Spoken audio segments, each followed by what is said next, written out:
पिले माने शुभ संध्या। मु आशा करुँची तमे समस्ते कुशल थिव। आज आमे जल स्रोत, पवन स्रोत एवं बाष्प स्रोत रे चलुथिबा चक्री विषय रे जानिबा एवं ताहार मध्य परीक्षा करिबा। आज आमे जल चक्री, पवन चक्री एवं बाष्प चक्री र मध्य परीक्षा करिबा। विभिन्न स्थान रे रहिथिबा जलज विद्युत उत्पादन केन्द्र, तापज विद्युत उत्पादन केन्द्र एवं पवन चक्री विषय रे आमे आज मध्य जानिबा। पिलान देख ये गोटे जल चक्री। तुम देख ये चक्रीटी वर्तमान स्थिर अछि। ଏହା ଉପରେ ପାଣିର ସ୍ରୋତ ପଡ଼ିଲେ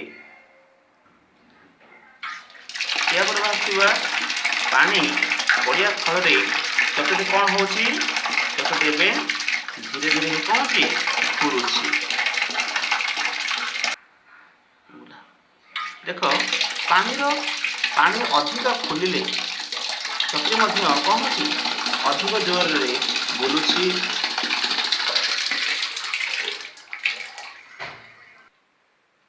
पिलान देख यह एक कागज रे तैयारी चक्री माने पवन चक्री।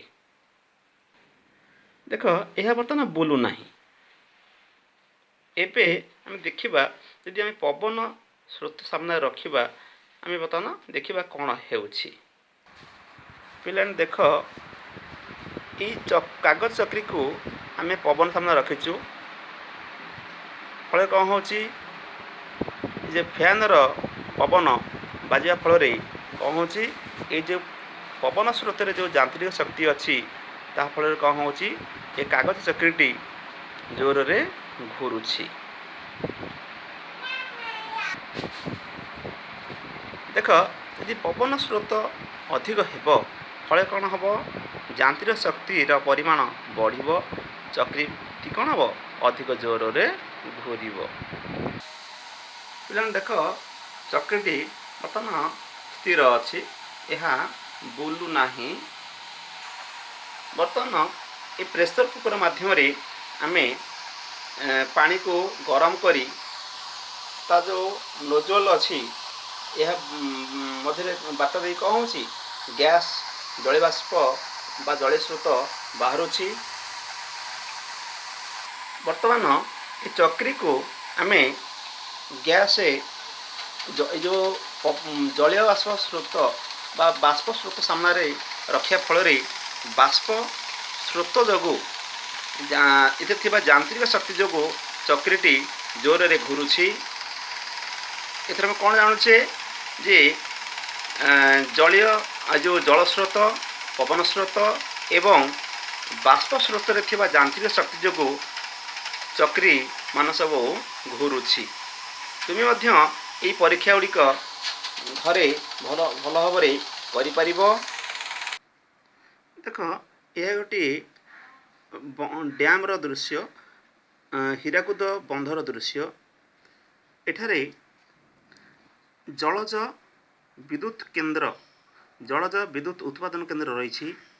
आम ओडिशार हीराकुद रेंगाली इंदिरावती माछकुंड ठारे मध्य जल द्वारा टर्बाइन घुरा जाई विद्युत शक्ति उत्पादन करा जाउछि।